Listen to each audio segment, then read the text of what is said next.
যশোর তো যশোরই, যশোরের ভাষার ভিতরে কোনো ভগিসগি নাই, একদম নির্ভেজাল বাংলা। ওরা রিক্সাওয়ালা যখন কথা বলে তখন মনে হয় প্রফেসর সাহেব কথা বলতেছে।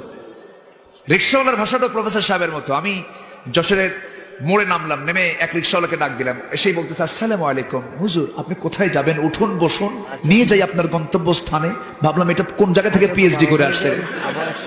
কি কথা কি বুঝতেছেন? কি কথা কি বোঝা গেল? তাহলে এখন বলেন এটা কি রিক্সাওয়ালার ভাষা?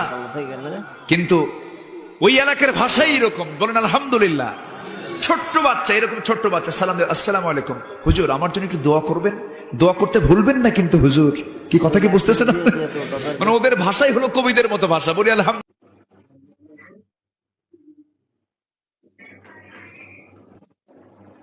নাহলে তুমি বলো।